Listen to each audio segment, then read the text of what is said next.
Federal Hall.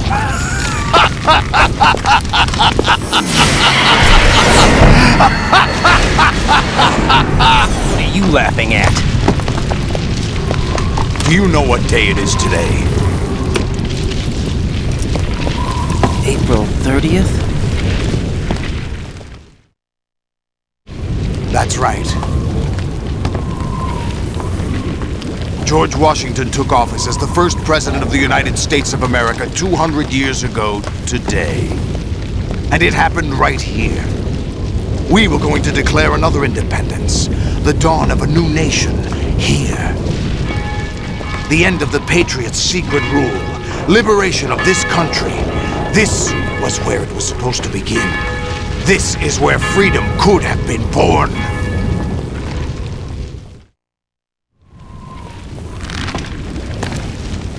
All you want is power at any cost.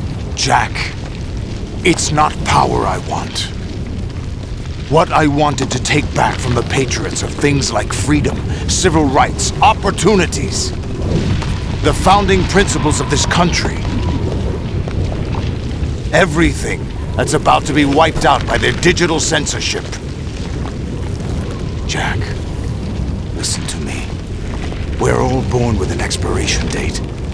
No one lasts forever.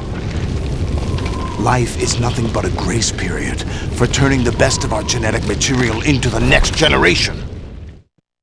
The data of life is transferred from parent to child. That's how it works. But we have no heirs, no legacy. We brothers are called les enfants terribles. Cloned from our father, with the ability to reproduce conveniently engineered out. What is our legacy if we cannot pass the torch? Proof of our existence, a mark of some sort. When the torch is passed on from parent to child, it extends beyond DNA. Information is imparted as well. All I want is to be remembered by other people, by history. The Patriots are trying to protect their power, their own interests, by controlling the digital flow of information. I want my memory, my existence to remain. Unlike an intron of history, I will be remembered as an exon. That will be my legacy, my mark in history. But the Patriots would deny us even that. I will triumph over the Patriots and liberate us all, and we will become the Sons of Liberty!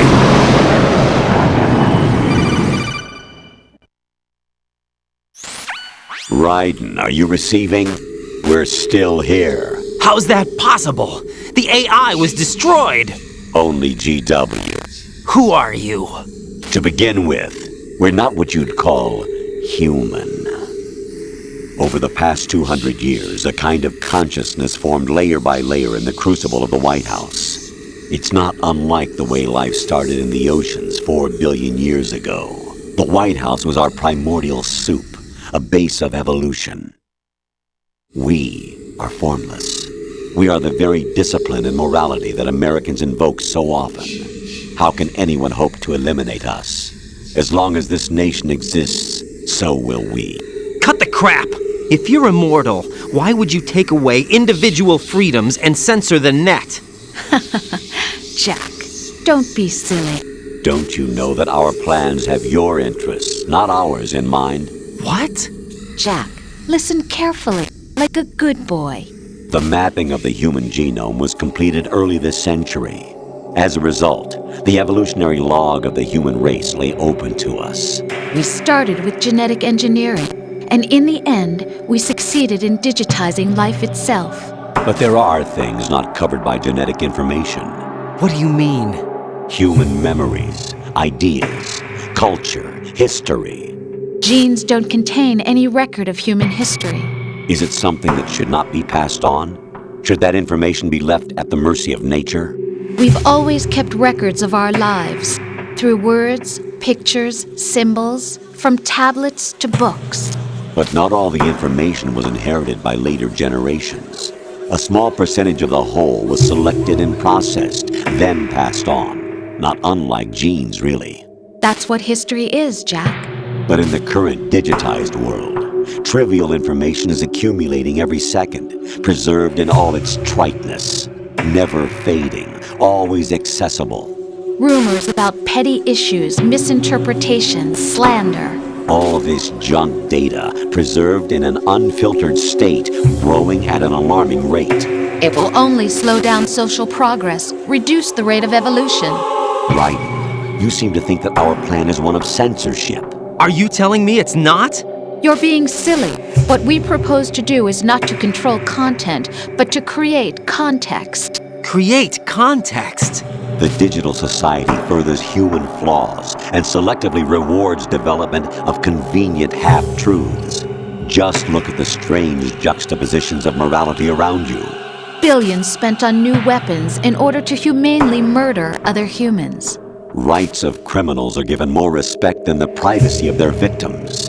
Although there are people suffering in poverty, huge donations are made to protect endangered species. Everyone grows up being told the same thing. Be nice to other people. But beat out the competition. You're special. Believe in yourself and you will succeed. But it's obvious from the start that only a few can succeed. You exercise your right to freedom, and this is the result. All rhetoric to avoid conflict and protect each other from hurt. The untested truths, spun by different interests, continue to churn and accumulate in the sandbox of political correctness and value systems. Everyone withdraws into their own small gated community, afraid of a larger forum. They stay inside their little ponds, leaking whatever truth suits them into the growing cesspool of society at large. The different cardinal truths neither clash nor mesh. No one is invalidated, but nobody is right. Not even natural selection can take place here. The world is being engulfed in truth. And this is the way the world ends, not with a bang, but a whimper. We're trying to stop that from happening. It's our responsibility as rulers. Just as in genetics, unnecessary information and memory must be filtered out to stimulate the evolution of the species. And you think you're qualified to decide what's necessary and not? Absolutely.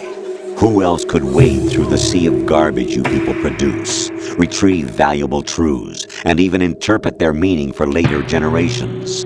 That's what it means to create context. I'll decide for myself what to believe and what to pass on. But is that even your own idea? Or something Snake told you? That's the proof of your incompetence right there. You lack the qualifications to exercise free will. That's not true. I have the right. Does something like a self exist inside of you? That which you call self serves as nothing more than a mask to cover your own being. In this era of ready-made truths, self is just something used to preserve those positive emotions that you occasionally feel.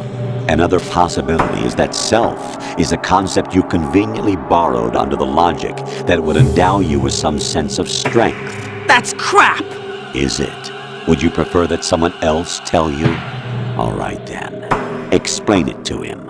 Jack, you're simply the best, and you got there all by yourself. Oh, what happened? Do you feel lost? Why not try a bit of soul searching? Don't think you'll find anything, though. Ironic that although self is something that you yourself fashioned, every time something goes wrong, you turn around and place the blame on something else. It's not my fault. It's not your fault.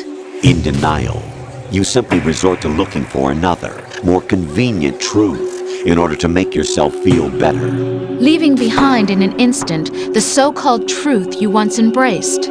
Should someone like that be able to decide what is truth? Should someone like you even have the right to decide? You've done nothing but abuse your freedom. You don't deserve to be free. We're not the ones smothering the world. You are. The individual is supposed to be weak, but far from powerless. A single person has the potential to ruin the world. And the age of digitized communication has given even more power to the individual. Too much power for an immature species. Building a legacy involves figuring out what is wanted and what needs to be done for that goal. All this you used to struggle with. Now we think for you. We are your guardians, after all. You want to control human thought? Human behavior? Of course. Anything can be quantified nowadays. That's what this exercise was designed to prove. You fell in love with me just as you were meant to, after all. Isn't that right, Jack?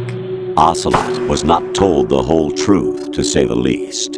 We rule an entire nation. Of what interest would a single soldier, no matter how able, be to us? The S3 plan does not stand for solid snake simulation. What it does stand for is selection for societal sanity.